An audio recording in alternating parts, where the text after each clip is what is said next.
Good evening mga brother. Ito nga pala yung ating mga superworm na ilipat na natin sila. At medyo nabusog ata ng gusto. Ilipat ko na sila nung kahapon. Hindi ko na ng videoan.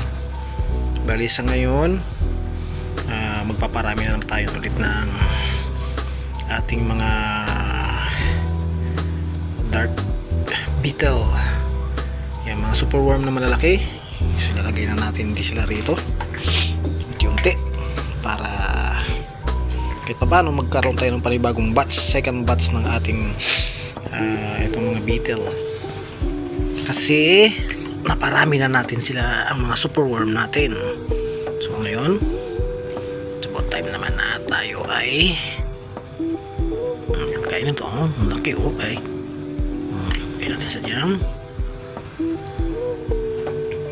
Muna siya para hopefully di makakyat.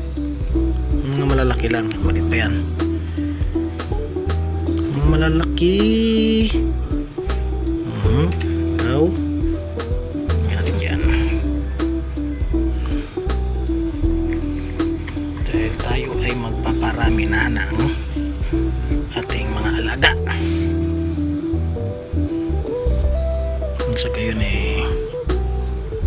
magkaroon na tayo ng panibagong batch mga superworm, mga beetle pala.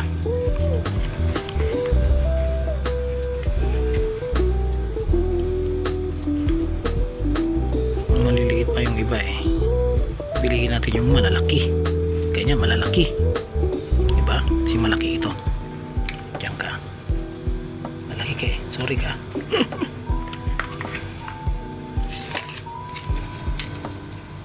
Dati naman nakapagparami na tayo.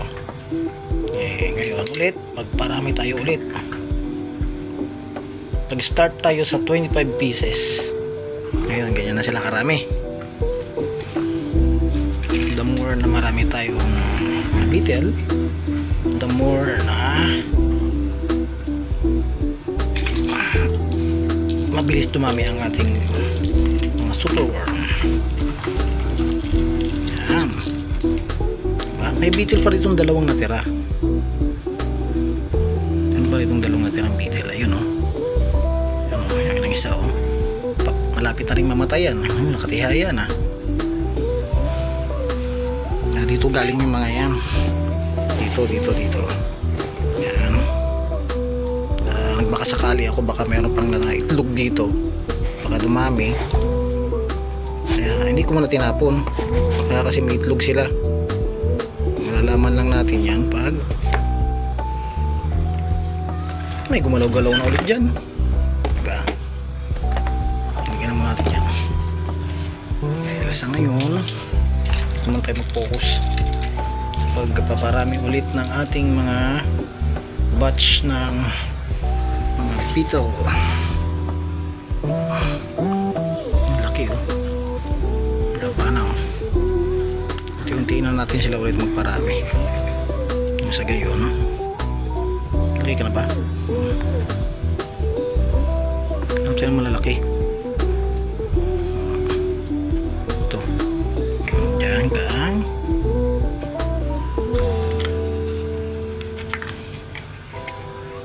Yan. Ito malaki rin to. Dari. Yan ka. Para isa ka sa napili. Palakihin na natin yung mga yan. Yung maliliit di muna natin syempre isasama. Yung malalaki lang tutulog-tulog na, yung handa nang mag-convert into pupa. Tama ba? Pupa ba? Pupa? Ewan mo. Basta yun na yun. Yan. Balikan ko kayo pag nailipat ko na ng marami sa ganyan. Okay mga brother, ito na sila. Nalagay na natin sila dyan. 30 pieces ito. Nagsimula tayo sa 25 pieces. Ngayon may panibagong batch tayo na magiging breeder. 30 pieces, diba? Pero meron pa tayo ritong mga superworm. Bibili lang ako ng panibagong ganito para lalagawa pa tayo ng isa pang batch ulit, pang third batch.